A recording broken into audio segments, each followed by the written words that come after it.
Dave Hooker Show. A presentation of Off the Hook Sports. Objective insight, expertise, top guests. Available on YouTube, Apple, Spotify, and the Off the Hook Sports app. Download now for free. Also available on offthehooksports.com. I compute and obey. Now to Dave Hooker. Ready.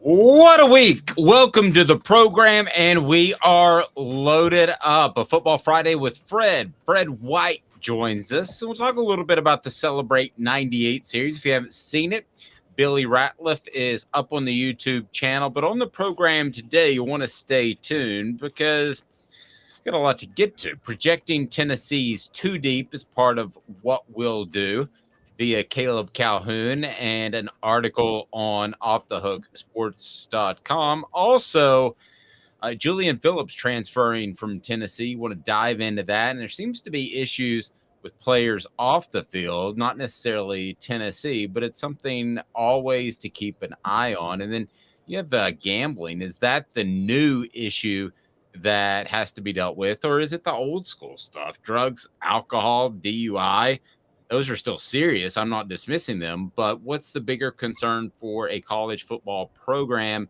I'm not talking about the safety of people. That is more important, but just in terms of gambling is so accessible now. If you're an AD, what concerns you most moving forward? What's your biggest concern? And also, you have higher expectations of Tennessee baseball or basketball. So we've got a lot to get to. So we're going to jump into that right now. And it is time to talk a little bit of Tennessee basketball. The Vols lose Julian Phillips to the transfer portal. Something I definitely want to dive into because we talk about rosters changing in football, but really moving forward, it could be far more dramatic in basketball because one or two players can obviously make a bigger deal in basketball. Guys will mature later on. So we talk about transferring and all that sort of thing in football, but really you have to be a pretty special player like a quarterback. If you want to take Southern Cal, for instance, and what they were able to do with Caleb Williams bringing him over. I mean, you can have a massive impact, but pretty much just a quarterback. In basketball, good afternoon, morning, Caleb, evening, whenever anyone is watching. You can have one dude that can change the course of a program and turn them from an average team to a very good team or championship team. What do you think of Julian Phillips transferring? Good morning. I think Julian Phillips is transferring largely because I'm going to give some credit to Rick Barnes on this. And I can't believe I'm saying this. We talked about this last week with some of the roster turnover. I'm convinced now Rick Barnes is changing his philosophy. This is a huge sign. Rick Barnes loves the mid-range still, and he loves to have the length advantage on the inside. Well, Olivier Kamwa and Julian Phillips have both entered the portal now. These were two starters at small forward and power forward for Tennessee that were really lengthy and used size massively to their advantage. And they're both gone. And what has he gone to get in return? He's gone for sharpshooters. Don't Connect, and I think that's how you pronounce his name. I'm not entirely sure, but I would assume it's Connect. But then also the Jordan Gainey, the son of assistant Justin Gainey. These were both sharpshooters at where they were. That's their thing. They're spot-up shooters. And obviously Santiago Vescovi is back. Sure, he added Chris Ledlum from Harvard for some defensive prowess, and I was concerned about that move. But when you look at the different changes that have gone, it's pretty clear he's focusing on elite shooters more than ever before. Now, all signs are they point to Freddie DeLeon being a great shooter, too, a four-star guard who committed in the middle of the season. Okay, so changing philosophies, what do you think the philosophy changes into? Because the philosophy last year was dump it into a post and he kicks it out. But the problem was the post wasn't a real offensive threat, so nobody collapsed down and they just defended the perimeter at the three-point line. So I still think you have to have, unless you're talking about a vast philosophical change, if you're still dumping in the post first, you've still got to have a guy who's going to be able to scare people in the post to get defenses to collapse down. So there's a little bit of disconnect with me and what you're saying here. Are you talking about they're going to be some sort of oriented team first? Historically, in his old school methods, usually you had two guys in the post that you had to worry about typically, and that's how Barnes usually went with. Think about the Celtics teams of the 80s. You needed to worry about Parrish and McHale. Yes, McHale had the fundamentals, but Parrish was a force down low that you had to worry about. And that's how many teams were constructed for years and years and years, and that's how Barnes liked to construct his teams. He's going with one guy now. I think he's going to make sure there's only one guy and then 4 shooters surrounding him. And he has that guy. Jonas Adu can be that guy. Uras Plavsic can't be that guy. You and I both agree. I think that Tennessee fans will be happy if he made the dumb decision to go into the NBA draft. But Jonas Adu can be that guy. And they have Cade Phillips coming in, so they have a couple of options to back up Jonas Adu. They got Toby Awaka too still. So they have options in the post. But I think Barnes is going to be focusing now on making sure he has enough spot-up shooters and enough options to go to. Because last year, if Santi Vescovi wasn't hitting, the offense was just a disaster. A complete and utter disaster. So you have complete confidence in that Jonas Adu can scare defenses enough from the post and his ability most often, I'm referring to most oftentimes back to the basket, to create points that people have to collapse down. You have that much faith in Adu? Yes, because in college, unlike the NBA, you don't necessarily need footwork and fundamentals in the post. If you're athletic and can pass, which Jonas Adu has those two things, it can really, you can be an impact player. There were a lot of guys historically that are like that. Jonas Adu is very athletic and he can kick it out. Now, yeah, that wouldn't be enough in the NBA because there's guys that are as athletic and taller than Jonas Adu. So his footwork is questionable. But those two things in college is enough. It's more than enough. And so I think Tennessee will be fine. Okay, so I assume we're talking about Zakai Ziegler running the point, if healthy. And then we would watch out for Freddie DeLeon. I keep saying it, but watch out for him. He is a potential superstar. Okay, so one of those two guys running the point. Yes. Right? Then at the 2, Vescovi. Yep. And then where we fit in the other shooters in, are you talking about basically the 4 positionless players and a post? Is that, well, not positionless because the point, but you see what I'm saying? 4 perimeter positionless players in the post. Yeah, a point guard, a center, and 3 positionless players. And who starts in those is a little bit, doesn't really matter. Like Santi Vescovi will obviously be one of the starters among those 3 spots. If Josiah Jordan-James returns, he'll be one of the 3 starters in those spots too. And yeah, I think one of the transfers and again, one of the transfers or Freddie DeLeon, one of those guys I think is going to take the other spot. I think DeLeon's going to see the court. I don't know if he's going to see it as the starting point guard or as the combo guard next to Zakai Ziegler, and then he takes over point guard duties when Zakai goes to the bench, which that happens a lot of times in basketball. Okay, we've got to see this happen first. But this is like Joe Rogan talking about aliens. We've got to see this happen first. But that's amazing, man. Yeah, but based off what you've described, I like this team already more going into the season. We're months away, but I like this team more than I did going into last year. If Barnes holds by that, the concern to me is that it's going to work kind of okay and he gets used to it. It's kind of like a tuxedo. A tuxedo you go get and it's uncomfortable to put on and it's a little stiff, but you're like, man, I'll look pretty good in this thing. But you don't put on a tuxedo the next day. You wear whatever the heck you're going to wear, even if it's a sport coat or a suit. So that's my concern, is that he'll never be fully comfortable in this type of offense. And he won't be Tennessee tuxedo.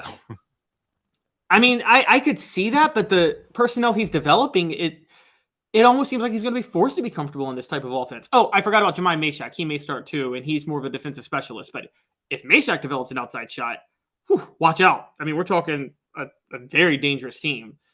But I get your point, but it has a lot to do with the way he's constructing the roster, where he is ended up. It's almost he's going to be forced to do this. So 2 years ago, when Olivier Camois went down with the season-ending injury, Tennessee got significantly better after that. They went on a run. They won the SEC tournament. They got a 3 seed in the NCAA tournament. That's because Barnes was forced to play small ball and move Josiah Jordan-James to the 4. That was a huge deal. So if James comes back, you'll have Vescovi at the 2 and James at the 4, I think. And then he'll find he'll use one of the sharpshooters, either DeLeon or somebody like that at the 3. But yeah, I do think he's changing his philosophy this late in his career, which maybe he watches this show. I don't know. You don't even remember. You're too young to even remember the cartoon Tennessee Tuxedo, aren't you? I'm way too young to remember that. No idea. Yeah. What that is. I got called that in South Beach, and I just told the guy, I said, man, if you want to, because I told him I was from Tennessee. Yeah, I was like, if you want to go, we can go. And oh, you were going to fight over that? Yeah, he just kept calling me that, and it got on my nerves. I mean, for the record, guys, this is where the cultures of Memphis and Knoxville are a little bit different. In Memphis, like, you're expected to be made fun of for how you look among all your friends, no matter what, and among everybody you meet. Oh, well, he kept calling me Tennessee Tuxedo, and then he said, how does Tennessee, and we're just, sitting at a bar. We don't know this guy. And he goes, how does Tennessee Tuxedo have a good looking wife? And I'm like, all righty, that's the line. Do you want to step outside? And he said, no. And I said, well, then you need to get away from me. He said, I was sitting here first. I was like, I don't care. You need to go. Oh my gosh. Look at Dave over here starting fights. Oh, I was the king of starting fights on the strip. The thing was, I was with the Powell High School football team who averaged 300 pounds on the offensive line. So I'd start it and they'd finish it. And sometimes I'd get dotted and I'd be out sleeping in the middle of Cumberland Avenue and I look out and they're finishing it. I was like, good job, guys. They're like, why do you smart off every time we go to the strip? So wait, you were like, I don't know if you watched wrestling in the 90s, but you were like Eric Bischoff in NWO when Eric Bischoff would just do the shadiest stuff. And then he'd like have the whole NWO gang behind him with Hulk Hogan and all those guys come just jump everybody. But he would start it all the time. Right. Well, I mean, I didn't run. I wasn't scared, but I would get, I'd get dotted on the temple and then I was out. So that's kind of how that shook out. Everybody, Dave was Eric Bischoff. That's what we're deciding now. I don't know who that is, but if he was an instigator, then yes, I was that guy. So hit that like button. We need to do that right now because we got Fred White coming up. So we need to bring more people into the show. And I hope you guys love the Celebrate 98 series. It's a passion project for me, and it is up there. And Fred's going to talk more about that. Did anybody know that Fred was homeless and Eric Westmoreland took him in? I sure as heck didn't. Did anybody know that Billy Ratliff purposefully cheated on the final defensive drive against Arkansas by using his head as a spear into Brandon Burlsworth's chest 3 straight times, which was illegal at the time, because he was like, I can't beat this guy, so I'm going to go ahead and drive the crown of my head into his chest. That's what caused the blow-up play where Sterner ends up fumbling the ball. That's all in the Celebrate 98 series, and I'm very proud of it, not because of me. Any monkey could ask questions of all those guys and get great answers. So I'm just proud to be a part of it. So I want you to check that out over the weekend. We got Sean Ellis coming up, T. Martin, Dwayne Goodrich, basically everybody you can imagine.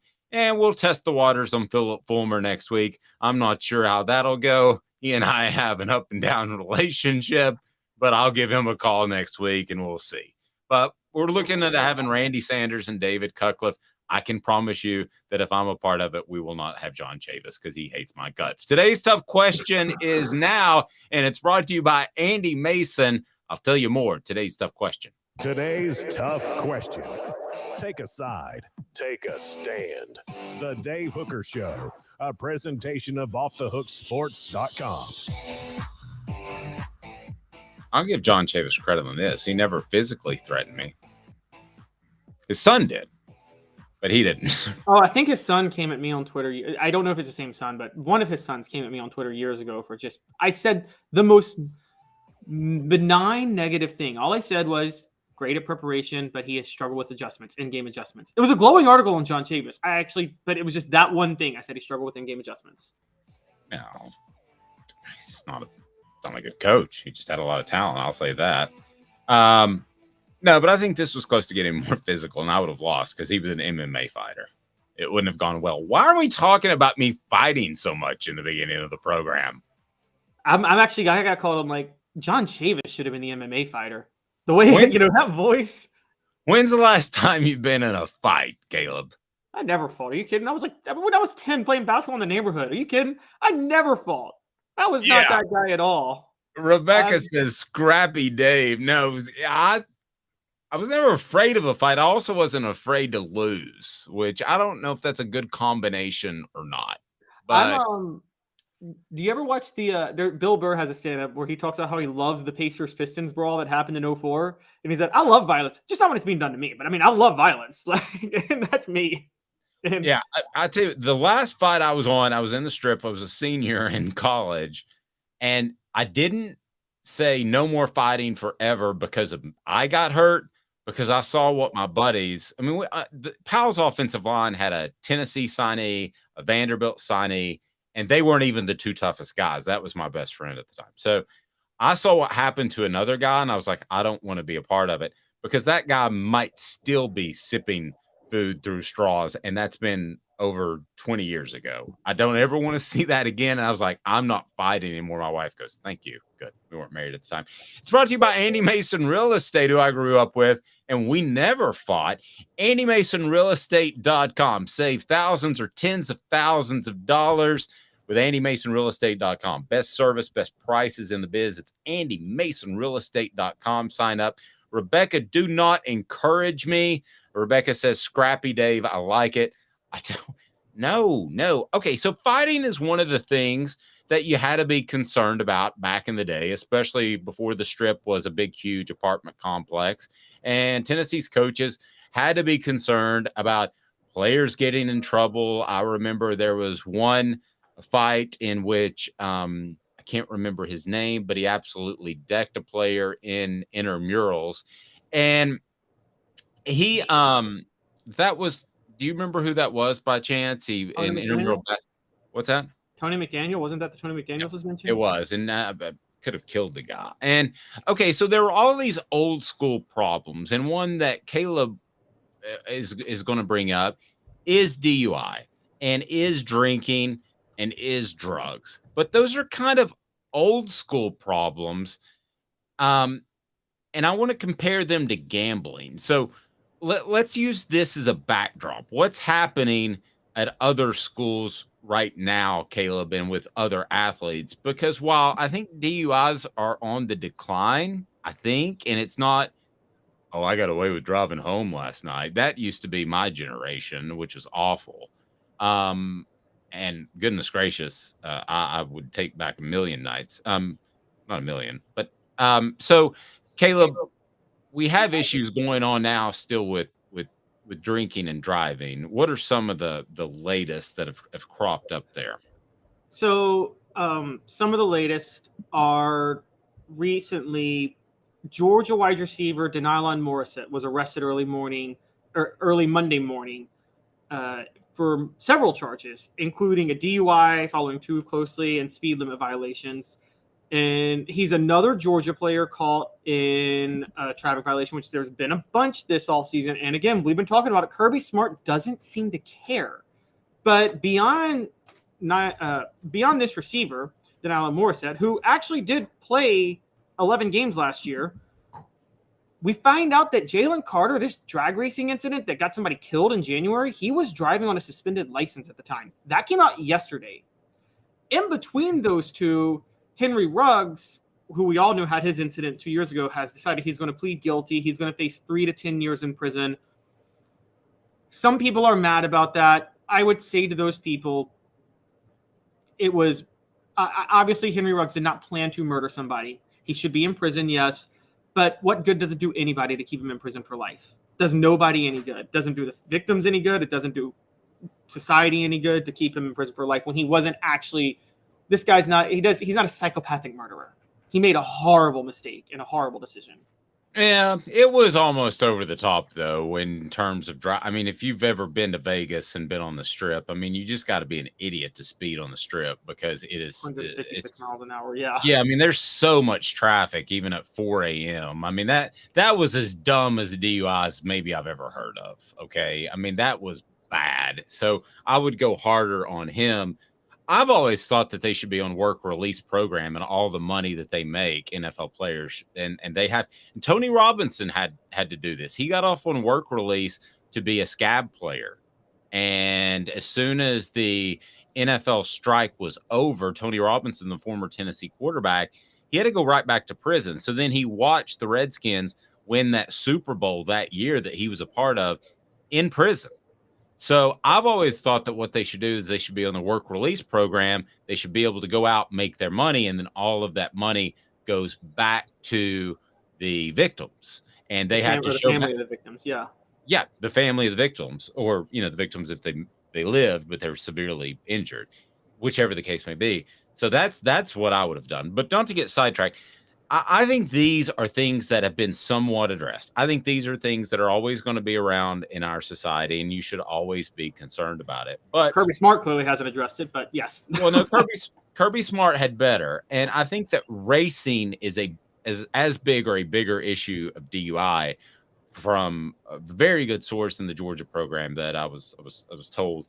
That's an issue because you have that little strip between Athens and Atlanta that it was almost like it was made for racing. I mean, it's just a wide open 4-lane road. It's separated by median. I mean, really, if you wanted to race, that's the ultimate place of any place I've traveled to do it. And I think though that Kirby Smart has a problem there, and I think that he will try to address it.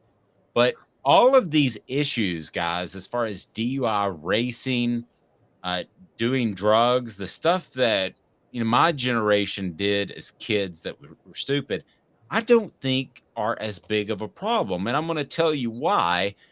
One, I can tell you my kids and their friends, they think alcohol is stupid. They do. They just don't think that it makes much sense.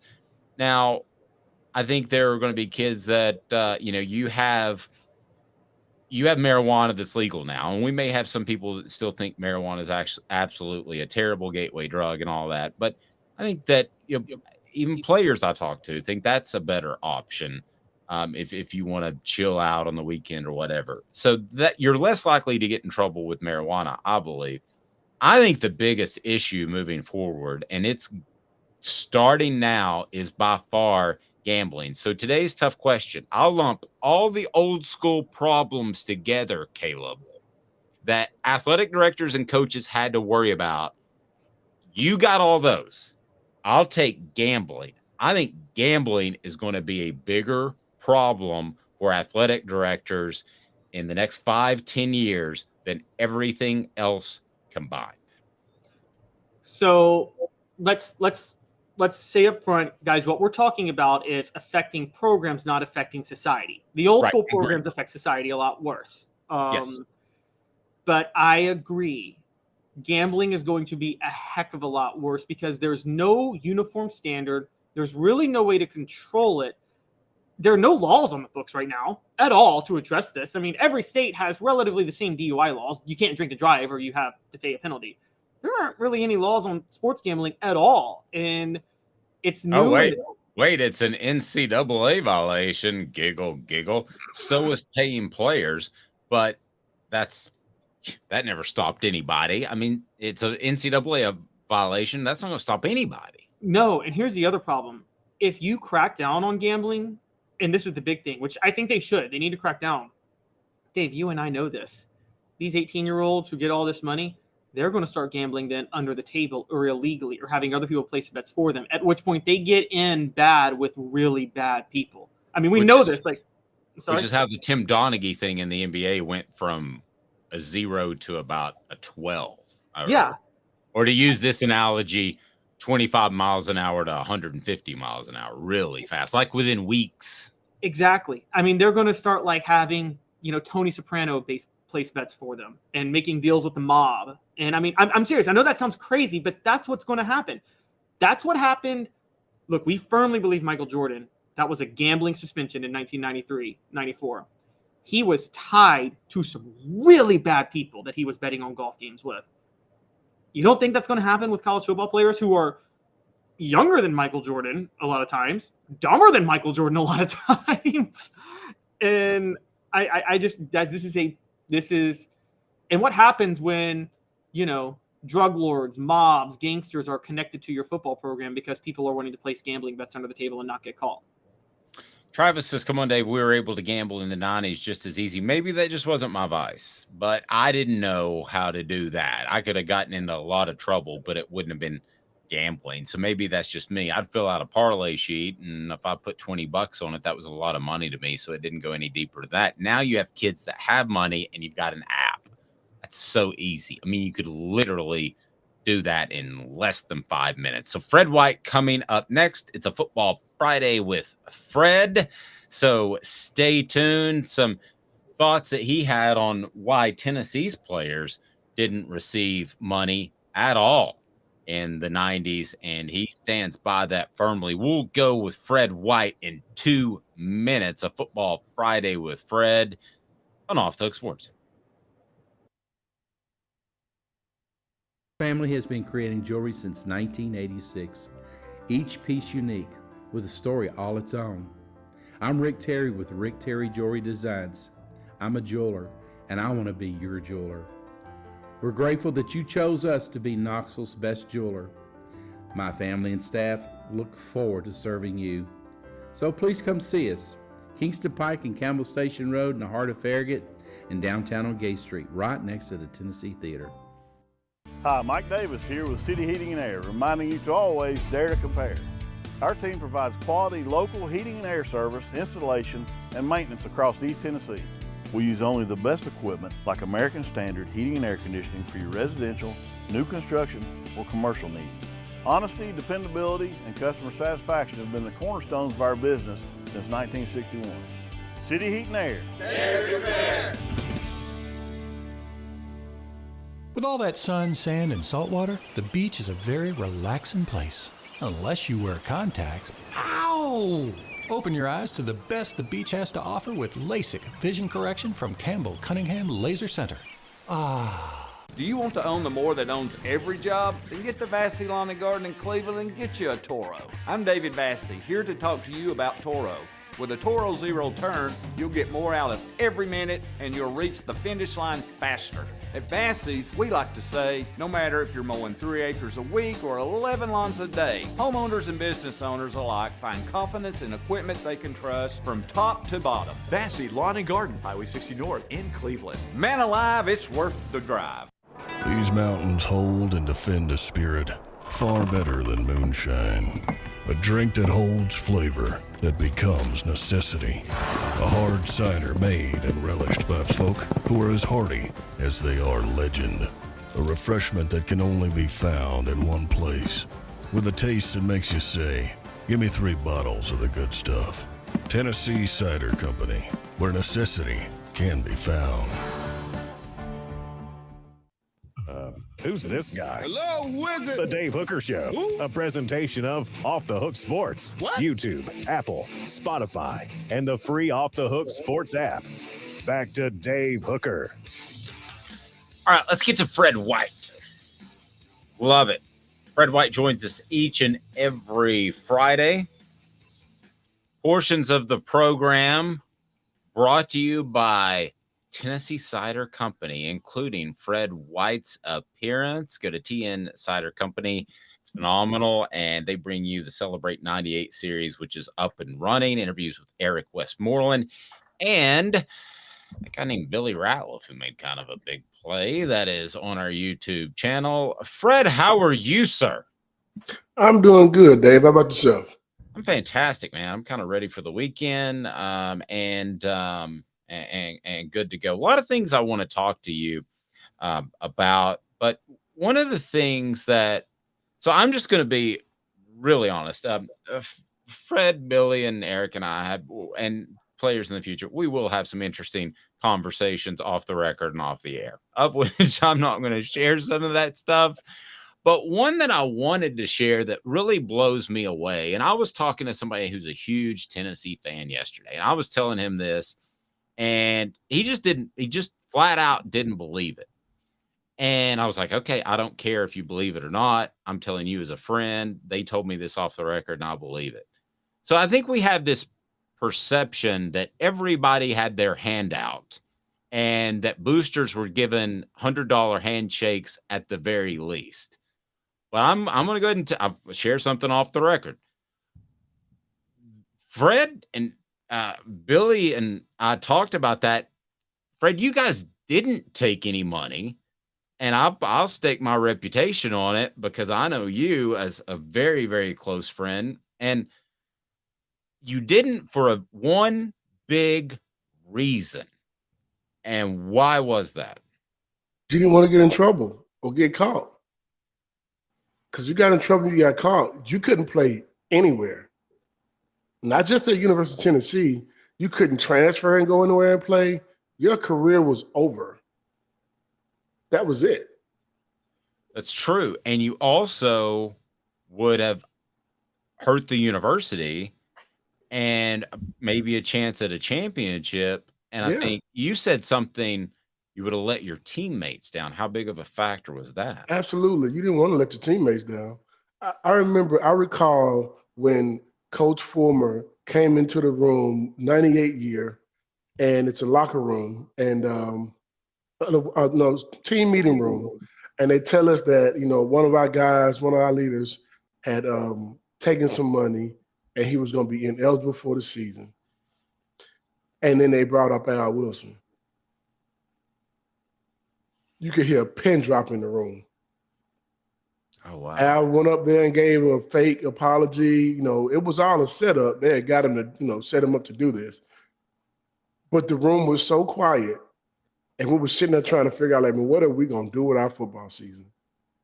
So to have him do that, and it's Al Wilson, and he's the guy portraying that as if he took money, that was one of the most impactful moments of my career at UT when it comes to a team meeting room, because that you knew at that moment, dang, we're not gonna be able to play with one of our best players on the team. Like our leader, he took money. What? Thank God it was a prank, but that was the message. That message hit home for everybody because it made you realize, whoa, wait a minute. If you take the money, man, you're done. And you do hurt your team. Wow. Okay, so the bond, you don't want to let each other down, but then it's kind of cyclical because you're all broke. Yeah. You were telling me about cookouts that people would throw in $20 if they had $10, $5 if they had $5, or $0 if they had $0. I think it was Tyson Park. Mm-hmm. And so everybody being broke brought you together because it took a collective, not like the collectives now, to have a cookout. It took a collective to have a cookout. So they would give you $15 after a football game, right? That $15 was supposed to feed you for Sunday, right? Because the cafeteria was closed. Because the cafeteria is closed. You have one meal on Sunday. Cafeteria closed after breakfast. If you don't make it to breakfast, you're pretty much, that's it, And after breakfast, you don't have anything else outside of that's open. You have to feed yourself. That was the rules back then. And think about something. You get $15. You're probably gonna go to Gus's or somewhere on the strip and get you a meal after the game. They didn't have a meal waiting for us after the game like these guys do. You just got $15. That was it. So you took $5 of those dollars to probably buy you a Gus burger or, shout out to Gus's on campus. But, that's probably what, because it was like $5 and some change. So, now you got $10 left, basically, and you may spend some of that too to eat the next day. So we were doing cookouts and guys just, whatever they had left over would be $5, $3, $2, whatever it may be. Somebody may have 10, Somebody may have 8. Whatever you had, you bring it to the table, and we're gonna go get money, get food. And Eric Westmoreland, there's not gonna be a guy that played on the defensive side of the ball that don't tell you about this same thing, about how we pool money together to have cookouts. I can go all the way down the list. Sean Ellis is gonna talk about it. Darren Walker's gonna talk about it. Jeff Coleman's gonna talk about it. Al Wilson's gonna talk about it. Dion is gonna talk about it. Dwayne Gribber is going to talk about it. Steve Johnson, Cozy, every last guy that we bring on, going to bring this up. Wow. Every last guy. You remember the cookouts we used to have? Yeah, man, we used to pool our money together. Absolutely. I can't. And you guys are doing monumental things, and I just can't imagine if, sending my son off, which was the age that you guys were, and here he only – especially if I didn't have anything to give him, he's got $15 to get through basically almost like 36 hours to eat. And it just, that to me really stood out. Caleb, jump in here. Portions of the program brought to you by City Heating and Air Conditioning, cityheatandair.com. Integrity matters. They've been in business for 50 years. So you know that you're going to be taken care of. That HVAC unit may not need to be replaced, may just need a part or free on. Caleb? Fred, how much of what was happening in the 90s did that have an impact on you guys too? And what I mean by that is when you were being recruited, you were part of the 95 signing class, I believe, right? Yes. And that was right as Miami went on probation. That was just as Auburn was coming off probation. Alabama had the Antonio Langham scandal, which had them on probation, that they had to forfeit all their games. How much of that weighed on you? Like, oh, this is really serious. Because that seemed like you hate to say this, but the golden age of the NCAA bringing the hammer down on teams. Yeah. Hey, we got to keep in mind the team that I committed to was Miami, and they went on probation. Alabama was a school I wasn't going to go to because they tried to lie about them being able to go, getting ready to go on probation. And then Ole Miss, it just came off probation. And you know what I mean? So, like, that's why you don't take money. Like, man, I can't take no money because you don't want to be the guy that got your team in trouble. Because the guys are going to look at you different afterwards. You have let them down. That's not, you just didn't want to be the guy. Now, did somebody take some money? If they did, I didn't know about it. That bond that just kept that's the theme of the series, is that bond that just kind of keeps cycling to make good things happen and to save lives, basically. So I'd encourage people to check it out. But Fred, there's one thing I want to throw at you. So I see that high school teams will play each other in a spring game. And that's different from college. I realize that. But I'm curious what your thoughts would be if, let's say, Tennessee played Clemson in a spring game. Is that something that's even doable? Because the spring games are kind of boring right now. What's just, and the thing I love about Fred, if I come up with a stupid idea, he'll just say that's stupid. But what do you think? What would you think about that to draw a little bit more interest into spring games? It's pretty bland this year. I mean, spring game ain't really it's not really a game. It is kind of to showcase what you have. You're building for the next year, really. I don't put any stock in the spring game, not an ounce of it, because some of the guys that are going to be playing on Saturdays during the fall won't even really suit up for spring game. You're only going to see snippets of guys. It's really to come and see the young guys more than it is to see a guy who's a superstar on the team. You know what I mean? Like, those guys aren't going to play that long in the game. Yeah, I mean, you want to come see a guy like a Nico or one of the receivers that came in. These are the guys that you want to see, the young guys. You want to see what they look like. How much did they progress? That's more so than anything. So if we were going, you would sell tickets, yeah, but you also risk having an injury that could end up lasting all the way to the season. I mean, I don't feel like there's a need to play another team. So you're just saying it's a stupid idea by Dave. It's not my first, won't be my last. No, I'm not gonna say it's a stupid idea, but because quite frankly, they might do some stuff like this. But I just look at it like it's an extra game that you really don't have to play, and it's an opportunity to get injured. Yeah. Anytime you put it up, shoot up the pass, man, it's an opportunity to get injured, especially when you're going against somebody else. I mean, yeah, they do it in high school. This is college, you know. Yeah, so it's Leave a little it like bit it different. is. Yeah, it's a little bit different. I mean, they do the scrimmages team to team in the NFL, which I always thought was interesting. I don't see how tempers don't flare more often, but they always do, Fred. We always see a tussle. They do. And So, I think it's something about the element of surprise. Let's say you have to play that team later on, and we play Clemson in a spring game, and then all of a sudden, now we got Clemson in a bowl game or a playoff. I'd much rather play them in the playoff. yeah, fair point. Speaking of the spring game, I'm mixed on Cam Seldon, running back, and I know you watched it, and I know you talked to people within the program. We've seen a lot of guys like Kirsten Biggers come through and have good springs, and I like Dylan Sampson a lot. We obviously know what Tennessee's going to get out of Jabari Small and Jalen Wright. So is Cam Seldon a real thing? Should we be buying him for the upcoming season, or was that a guy to take on some carries in spring camp? Oh, no. I think he's a real deal. Okay. I think at 6'2", 200 and some odd pounds, the way he runs, his speed, vision, I think he's a guy that you're going to see on the football field. I think he's somebody you'll see play on Saturdays. He's going to find a way to make some time in there. Dylan Sampson, I think, he might be the best of them all too. But I think he may be the best of them. We have a good problem to have right now in our backfield. You can't never have too many. I mean, if you look at what we had, Jamal Lewis went down, we plug in Travis and Travis. I mean, you can never have too many.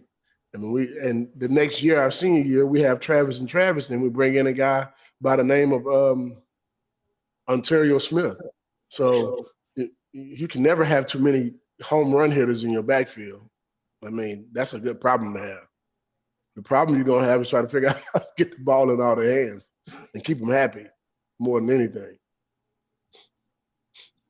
Fred, it's funny you bring up the Travises. How much did I can't remember if I talked to you about this last week or not, but I remember I know we've heard a lot of stories. You guys all knew how good T. Martin was, and no one else did. But were y'all surprised, or did y'all know that Travis Henry would be able to just so easily, adequately replace Jamal Lewis when he went down in 1998 after the Auburn game? I'll say you can't replace a Jamal Lewis. First of all, you can never.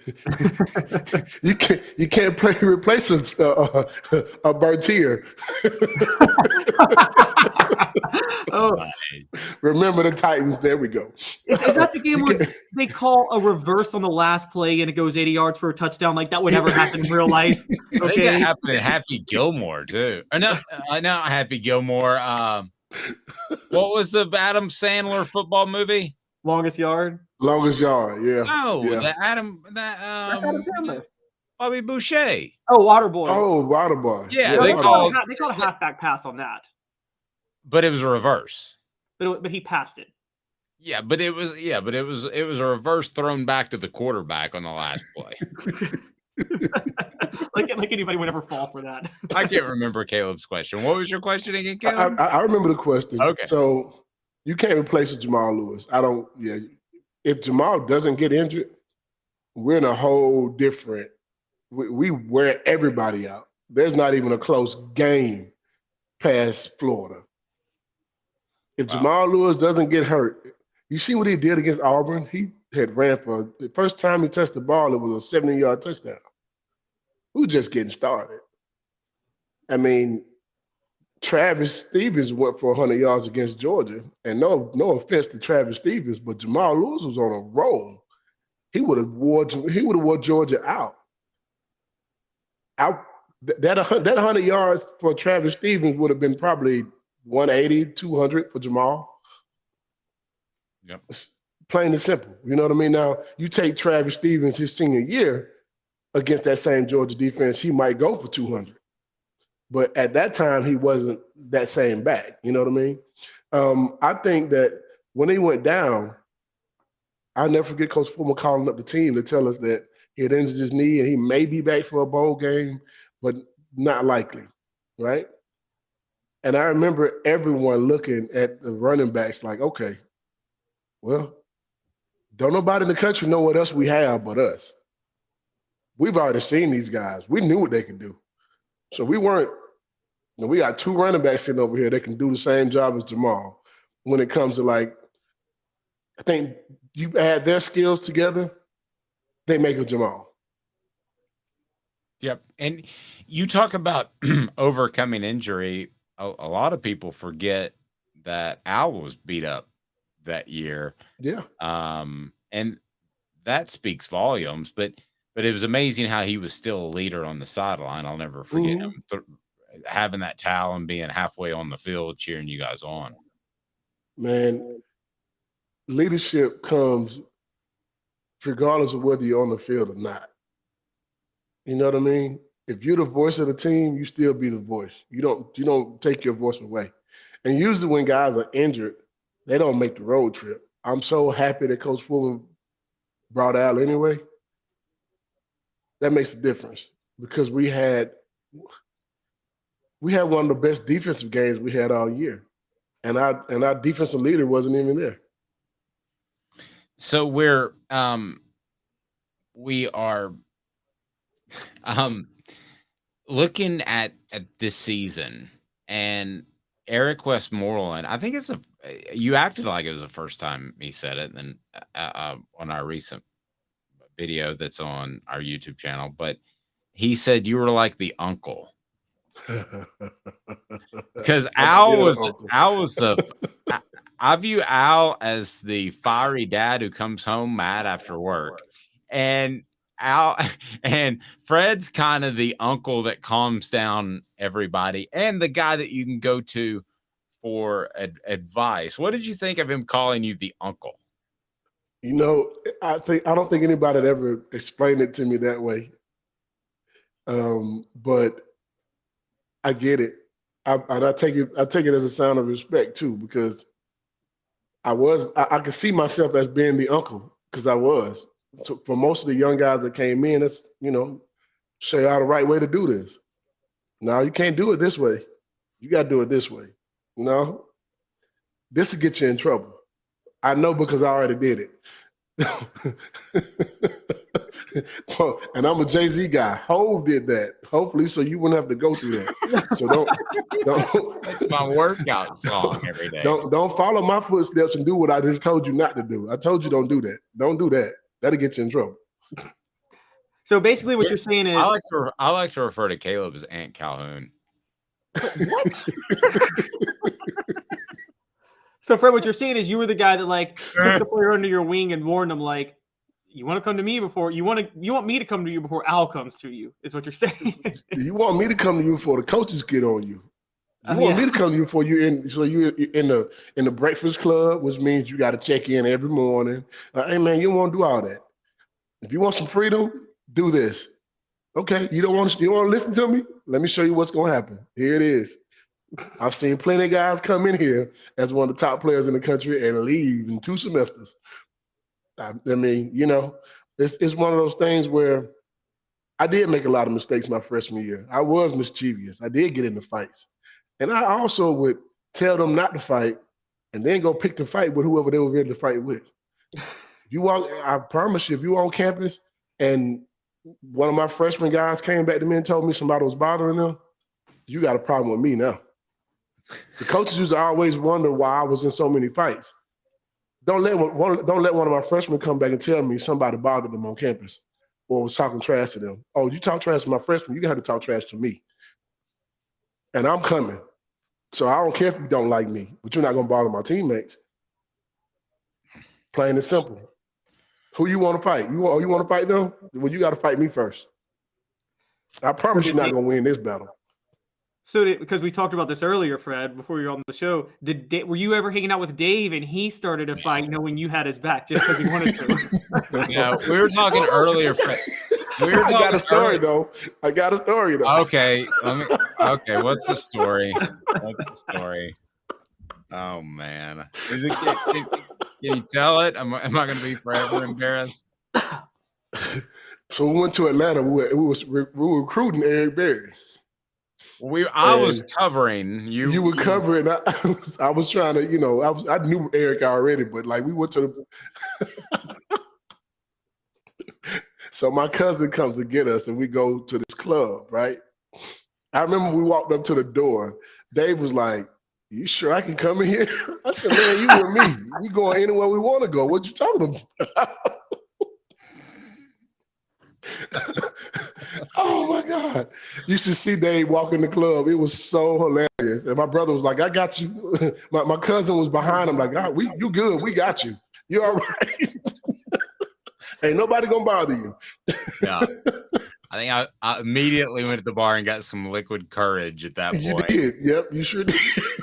Oh, Lord. And then for reasons we won't get into, somebody named Austin Price. I'm not going to talk about Austin. Yeah, no, I'm going to talk about that. But he had to sleep on the couch in the hotel lobby. Portions of the program are brought to you by Craft Treats. Go to crafttreats.com, and with crafttreats.com, you use the promo code Off the Hook. Use the promo code Off the Hook. You get 20% off of CBD treats that we probably could have used to chill us out a little bit, and it helps with digestive issues. It also helps with your pet's anxiety and your pet's arthritis. My dog has arthritis and takes it, and it's fantastic. So go to crafttreats.com, use the promo code Off the Hook for all their treats, CBD or otherwise, and get 20% off. That's the promo code Off the Hook. You mentioned Al Wilson. In that interim, you're still very tied into the university. You still, I mean, Fred, for those that don't know, he'll have players that will call him that played 7, 8, 10 years after and say, "Hey, what do you think about maybe this business deal or this sort of thing?" And who's the best leader do you think that Tennessee has had since Al Wilson? It's a tough one. If you got 2 or 3, throw them at me. Yeah, that's a tough one because I don't think nobody can measure up to what he did. Well, no, nowhere close to him, but just in the time period since. Who has been a great leader for Tennessee? And Caleb, maybe you have some ideas. I got one already in my head, but I'll see where you guys go first. So it's almost like you're asking. Let me just kind of give you what I'm thinking, okay? So Reggie White's one of the greatest players to ever play the game at Tennessee, anywhere. Well, who was kind of in that same light with him? It ain't really nobody there. Yeah. So basically what we're talking about is Al was Mount Everest, and we're talking about somebody that might be the equivalent of a small hill in Powell, Tennessee. So see that's the difference though. Like our coaches gave us the ability to be our own leaders. Yeah. They didn't have to create us to be leaders. We became our own leaders by what we did and how we acted and our integrity and our character. You can't manufacture a leader. And that's what I think has happened over the years since us. Somebody, because he's the running back or because he's the quarterback, he has to be a leader. That might not necessarily the truth. So I look at leadership differently. Most of these teams we've had lately had coaches that wanted to be the leader of the team instead of the players lead themselves. So I can't really look and see who I would think would be that. You know what I mean? Like, so who was yours, Caleb? Who was your suggestion? I was going to say, and again, not close to Al Wilson's level at all, but I thought Don Henderson was a pretty good leader of the 01 Tennessee team, which was the closest team since the 98 team to getting to a national title. You know who I'm going to say? The two guys I will say. I thought Kurt Magid and A.J. Johnson did a good job of being leaders. Yeah, the 2014 team. That's right. I thought they did a really good job of being leaders. And that's who I'll go with. And then I think the obvious one, but we're talking so recently, is Hendon Hooker. When I interview Cooper Mays and Jacob Warren for the Ball Reports, I mean, there's this kind of, they have a similar admiration in a different way. I'm not talking fiery leader, but he can get fiery from what I've been told. But they have the same type of admiration for Hendon Hooker that you guys had for Al Wilson. It's the same type of feel. Mm-hmm. I don't think that's a huge stretch. Do you? I don't think it's a huge stretch. I think he's a good leader too. But I also think Joe Milton's a good leader. I think he's going to be one. I think he's done a really good job of being, being a leader, man, everybody respects you. Everybody on the team respects you. And they don't just respect you because you got a name. They respect you because of the work you put in. That's why we respect Al so much. He demanded so much out of us. But if you watch him work, you would have to work as hard because he worked his butt off. So, I think the leadership came from watching him not just talk the game, but live it. Put in the work. Do all the little things right. Those are the things that make a good leader. And I think that's what Joe does, which I think is the reason why he's going to have a good year this year coming up. Now, I've heard the same thing. I've heard a different type of leader than Hendon, but definitely a leader. Fred, Hey, sorry. Go ahead. I was going to say, Fred, the way you talk about Al Wilson, I just wanted to ask your thoughts. I'm sure you saw The Last Dance, the Michael Jordan documentary a couple of years ago, and there was this debate on whether Michael Jordan was too hard on his players. But it seems like based on your experience with Al, you totally would have embraced playing for Michael Jordan and what he did in practice. Am I right? Absolutely. Because, man, here's the thing. If you're going to play any sport, especially football, you need to be mentally tough in the first place.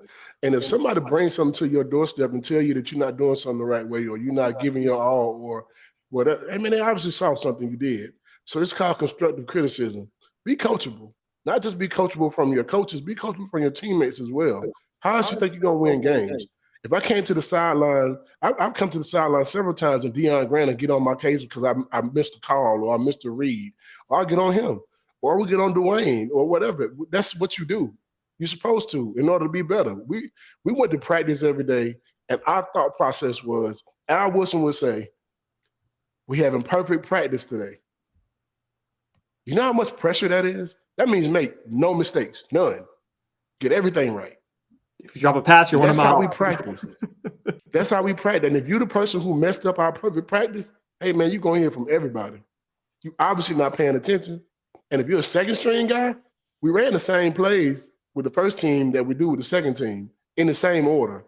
So if you actually mess up as a second team guy, hey, man, you're never going to touch our football field. You don't want you on it. You're obviously not paying attention to what's going on. So strong. Fred, if people need insurance, all they have to do if they're in the state of Georgia and soon to be Tennessee, but if they're in the state of Georgia, all they got to do, buddy, is reach out to you. They can Google you pretty easy. And you're fantastic. What makes your practice different maybe than some other ones? We're willing to help regardless of whether you do business with us or not. We're willing to give you the information that you may need. And at some point, let us earn your business. If you don't like what we have at the moment, give us a few moments and we'll catch up to you later and find a way to be able to do business with you. Our whole goal is to earn your business, not just accept it because you want to, just want a quote. My job is to earn your business and keep your business by also doing annual reviews, doing 6-month reviews, making sure that you know what's going on in your insurance business and what the rates are doing, what the state is doing with insurance, those type of things. Just giving you information that you may not have or giving you information that you never even thought about. So our goal is to educate every person that comes our way to make sure they understand what they're dealing with, understand what they're getting, and just be of help and of service to our community.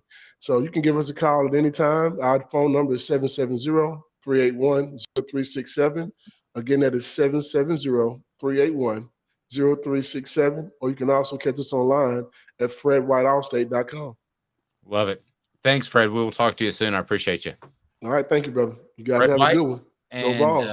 Thanks, Fred. Appreciate that. He's got his orange on. And I'll tell you what, if you haven't tuned into the Celebrate 98 series, it's been pretty classic. We're going to be back in just 2 minutes. And Just trying projected to envision Tennessee. the club Dave went into with Fred. Sorry. Yeah, that didn't go well. So I was at another club one time in Atlanta. I think it was SEC. No, it wasn't SEC Media Days. But anyway, we go into this place just because it was the closest place to grab a beer where we were staying. And this is Austin Ward, who now covers Ohio State. And I remember there was a spotlight because I'm completely comfortable around different people, but there's a spotlight and said, "We would like to welcome the only 2 Caucasians in the room." They spotlighted us. Oh, Lord. Me and Austin Ward, and everybody started laughing. It was super cool. It was funny. Yeah, Fred and I have some stories. Those are the ones we can tell on the air. 2 minutes and Tennessee's depth chart. We're going to lay it out for you. Who needs to wait until the fall? He's Caleb Calhoun. I am Dave Hooker. Tennessee's depth chart, I think it's pretty simple, but Caleb and I have a bit of a disagreement on some of those. Stay tuned. Family has been creating jewelry since 1986, each piece unique with a story all its own. I'm Rick Terry with Rick Terry Jewelry Designs. I'm a jeweler, and I want to be your jeweler. We're grateful that you chose us to be Knoxville's best jeweler. My family and staff look forward to serving you. So please come see us. Kingston Pike and Campbell Station Road in the heart of Farragut and downtown on Gay Street, right next to the Tennessee Theater. Hi, Mike Davis here with City Heating and Air, reminding you to always dare to compare. Our team provides quality local heating and air service, installation, and maintenance across East Tennessee. We use only the best equipment like American Standard heating and air conditioning for your residential, new construction, or commercial needs. Honesty, dependability, and customer satisfaction have been the cornerstones of our business since 1961. City Heat and Air. Dare to compare. With all that sun, sand, and salt water, the beach is a very relaxing place. Unless you wear contacts. Ow! Open your eyes to the best the beach has to offer with LASIK vision correction from Campbell Cunningham Laser Center. Do you want to own the more that owns every job? Then get to Vassy Lawn and Garden in Cleveland and get you a Toro. I'm David Vassy, here to talk to you about Toro. With a Toro Zero Turn, you'll get more out of every minute and you'll reach the finish line faster. At Vassy's, we like to say, no matter if you're mowing 3 acres a week or 11 lawns a day, homeowners and business owners alike find confidence in equipment they can trust from top to bottom. Vassy Lawn and Garden, Highway 60 North in Cleveland. Man alive, it's worth the drive. These mountains hold and defend a spirit far better than moonshine. A drink that holds flavor that becomes necessity. A hard cider made and relished by folk who are as hearty as they are legend. A refreshment that can only be found in one place. With a taste that makes you say, "Give me 3 bottles of the good stuff." Tennessee Cider Company, where necessity can be found. Objective coverage. Hey, that's new. If we get caught, we're going to jail. The Dave Hooker Show, a presentation of Off the Hook Sports. YouTube, Apple, Spotify, and the free Off the Hook Sports app. I'm going to need to see some identification. Back to Dave Hooker. Remember, Vassy Lawn and Garden, man alive, it's worth a drive in Cleveland. If you need to restock your industrial or commercial fleet, or you're starting a landscaping company, their buying power will save you money. Also, residential, Vassy Lawn and Garden, man alive, it's worth the drive. Go to vassy.com for more. That's Vassy Lawn and Garden. They bring you the Vol Report with Jacob Warren that is on our YouTube channel. So, Caleb, we're going to get into the 2 deep, my man, and we want feedback from you guys if you agree or disagree on our message board. So, let's take a look at the 2 deep, and if you want to kind of follow along or you want to read about it, it is on offthehooksports.com. So, pretty big undertaking, and we feel pretty good about this. So, as far as the 2 deep, where do you want to start? Do you want to start on the offensive side or defensive side? And then you can present to me, and I'll tell you if I disagree, because this column was written by our one and only Caleb Calhoun. So let's start with offense. I'm sorry?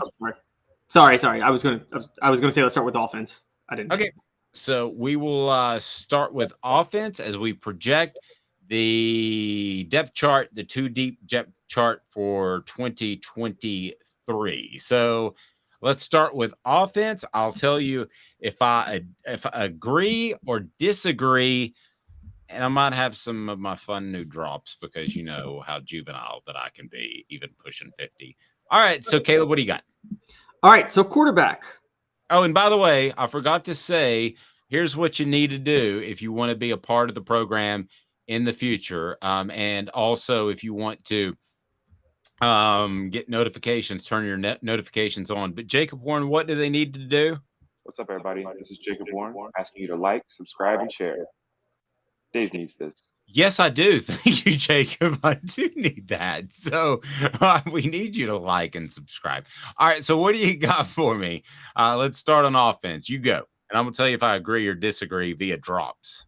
All right. So quarterback, I don't think any controversy. Joe Milton is the number 1. And Nico, where's the sound effect, Dave? Nico yes, is number 2 on the depth chart. I don't think Gaston Moore is going to be in the 2 deep, guys. Sorry. I agree. Hey now. Go ahead.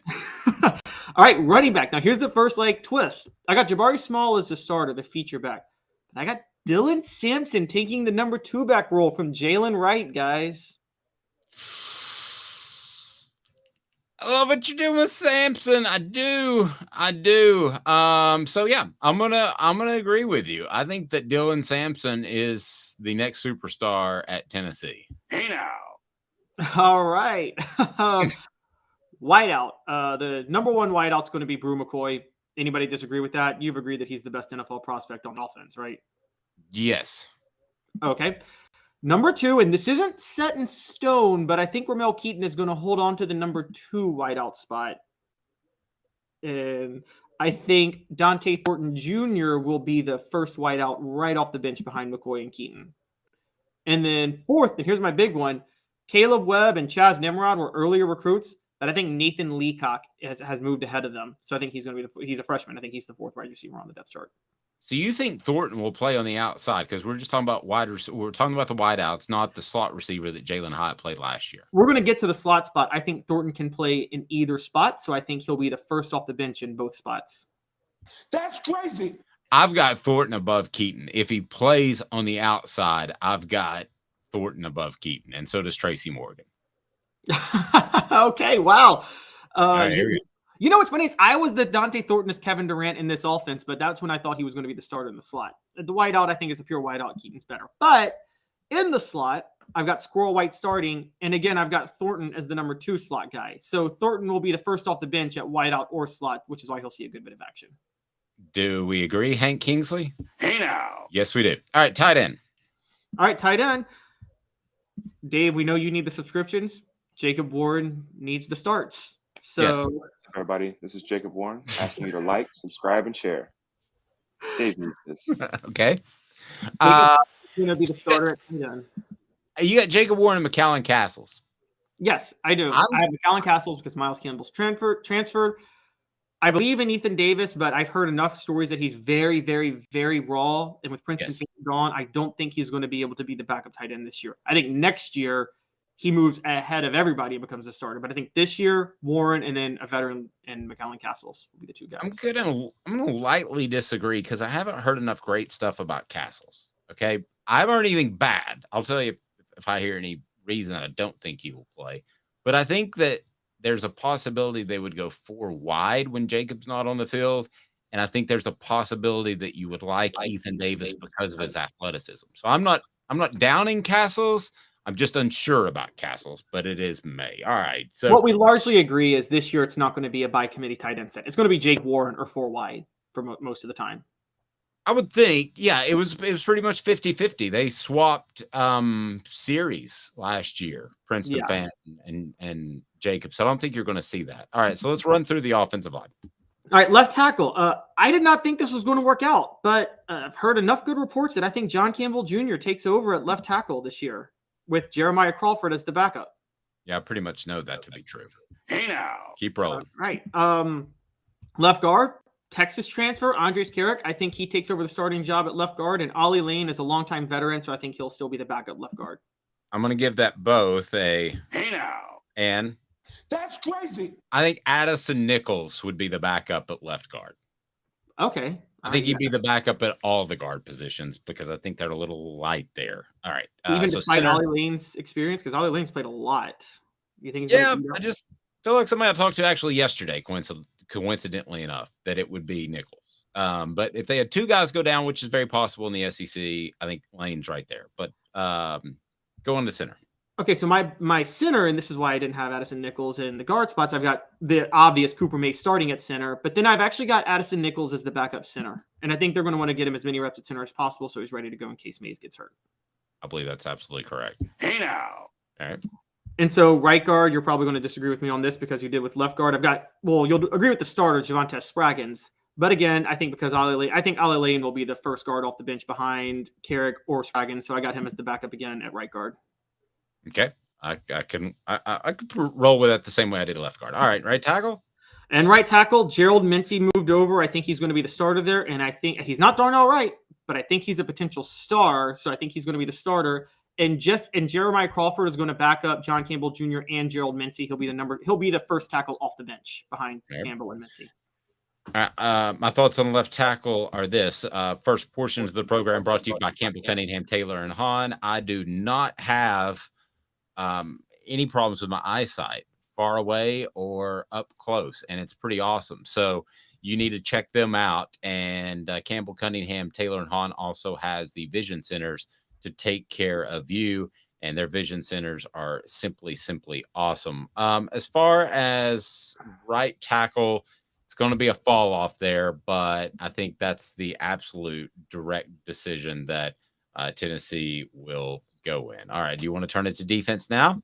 Yep. And they finally seem to have the depth they need at defense. We'll start with edge rusher, which, as you know, edge rusher and defensive end are a little bit different. The edge rusher could play with his hand down or his hand off, and it just depends on what they want to do in the moment. I think the starter for that one will be Roman Harrison. I know we all believe in Joshua Joseph's long-term potential, but Mike Eckler all but basically said Roman Harrison was ahead of everybody in spring camp, and I don't think he's a veteran. He was third on the team in tackles for a loss last year, so I think Harrison holds it. Joseph's is right behind him. Okay. I can roll with that. I'll give that a big hey now. All right. Defensive tackle, Amari Thomas is obviously the top defensive tackle. We agree with that. And then I'm going Bryson Eason will be the number 2 guy, Karat Garland, the number 3 guy, and DeJoun Terry, number 4. And for the record, Elijah Simmons, Nathan Robinson, and Arizona State transfer Omar Norman Lott will all be part of the rotation. I think the 3 main guys will be Amari Thomas, Bryson Eason, and Karat Garland. Elijah Simmons is the X factor. He has the ability, if he gets mean and aggressive, he could, I'm not comparing him to Reggie White, okay, but, Reggie White was soft a little bit his junior year and then had a fantastic senior year. So if you see that sort of jump, I think he has that sort of ability. He could be the guy at the end of the year that, if he has the right mentality we're talking about, is the breakout player on this football team. I believe that. I'm not saying it'll happen because mentality is a big part of the game, but it could happen. So I would add that in there for a little bit of context. What else you got? Okay. Would you say Thomas and Eason will be the main starters in the middle, though? Unless Simmons just suddenly goes crazy. Okay. Yes. All right. So the other edge rusher, Thomas definitely. I mean, if Simmons comes out of this, if Simmons just gets darn angry, and I remember Albert Haynesworth, Jeff Fisher told him, he said, "You've just got to get so angry and during a game," that because he lacked a little bit of that to play hard all the time. Now, it resulted in him raking his cleats across the Dallas Cowboys offensive lineman's face, which is bad. But if Simmons turns into that, where he gets angry at football, the guy that's across from him at life during those 60 minutes, then that's the X factor on the defensive line and maybe the entire team. For Davis patches a Houlihan from dodgeball. You got to get mean. You got to get angry. Yeah, exactly. He needs to look over and see his wife with another man and his kids giving him the bird. That's what he needs. Exactly. All right. So the other edge rusher, this is, and I separate the Leo versus the defensive end because the defensive end is the guy on the other side who plays always with his hand down. And I've got Tyler Barron starting there with Byron Young gone, and I think Tyree West is going to back him up this year. And so I got Tyler Barron and Tyree West.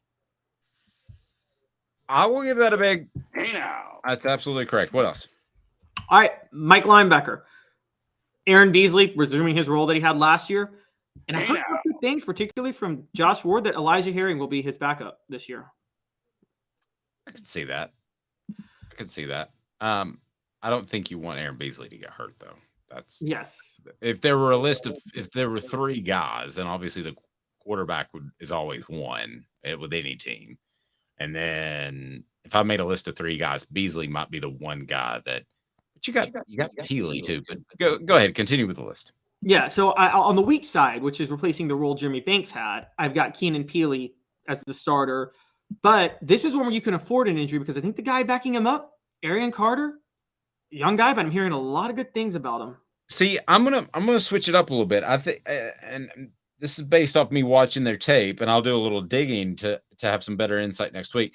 I think that Peely seems like a more natural fit at Mike, and then maybe you get Arian Carter and you just said his name, and Elijah Herring or no Aaron Beasley. Yeah. Maybe put Beasley on the outside, possibly. I'm just throwing that out there. Nothing I've been told. Okay. I mean, I feel like Beasley was sent on a lot more rushes last year and was even less reliable in coverage than Banks, even though Beasley was a natural safety. But we'll see. So that's the only reason I had him at Mike. Yes. Because I think weak side has to be in coverage a little bit more. Okay. So cornerback. Now, this is my going all out there. I think Jordan Matthews becomes the number 1 cornerback. The freshman out of Louisiana, I think he becomes the number 1 cornerback, and I think he finally becomes what Josh Heupel has been looking for this whole time. I'm your Huckleberry. Possibly. I think that there's a realistic chance of that, and I think he could be Tennessee's shutdown corner that they've been missing for so long. What else you got? And the number 2 corner will be Gabe Judy-Lally, the other BYU transfer on the other side. I think he's a fundamentally sound cornerback. The guy that can guard the number 2 receiver, but is just not athletic enough to guard the number 1 receiver.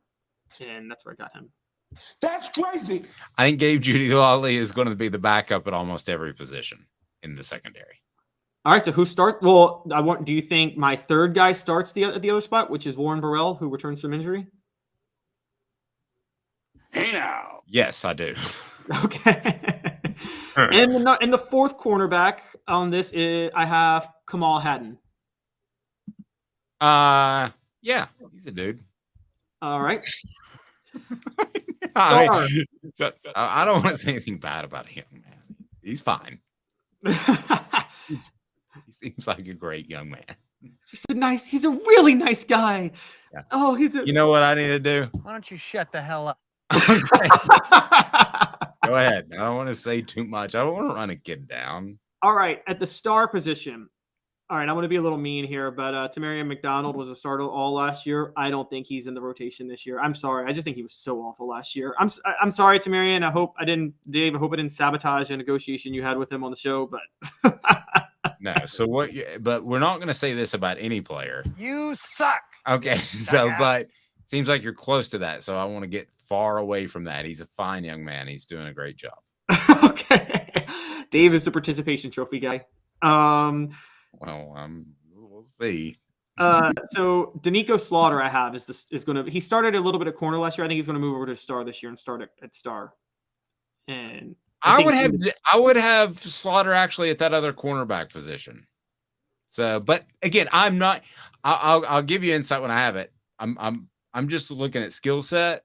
I'm not saying that he's going to be that, but based off anything I've been told, but.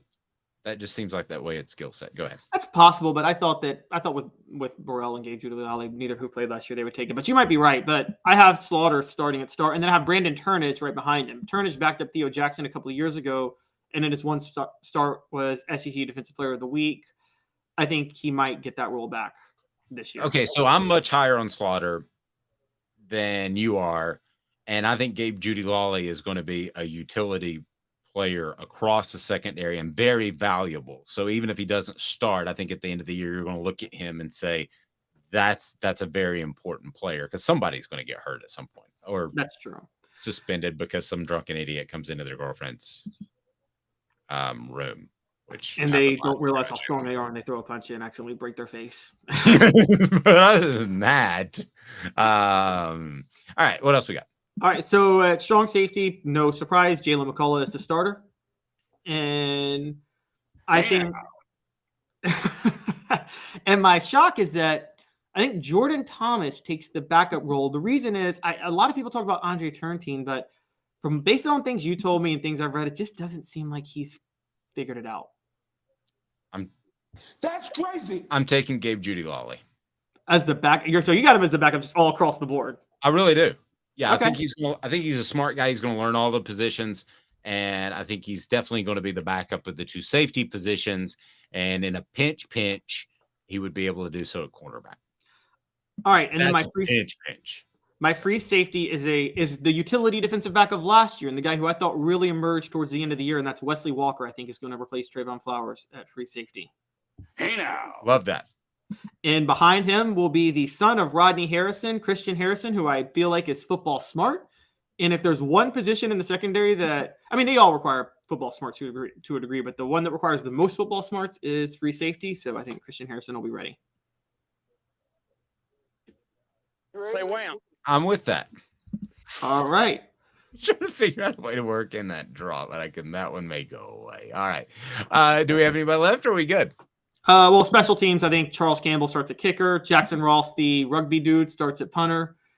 And Dylan Sampson will be the kickoff returner, while D. Williams is the punt returner. And don't underestimate this, guys. Matthew Solansky is the long snapper. With Morgan Cox still in the NFL, Tennessee football is long snapper you. It is. It's been punter you. I mean, you just stop by Knoxville and you become an NFL punter. Ask Tommy Townsend. Yes. So there we go. Weekdays, 10 a.m. Check out the Celebrate 98 series. Don't forget to do what, Jacob Warren? What's up, everybody? This is Jacob Warren asking you to like, subscribe, and share. Dave needs this. Yes, he does. He's Caleb Calhoun. I'm Dave Hooker. Hope everybody is having a fantastic weekend, and we will talk to you each and every weekday at 10 a.m. This has been a production of All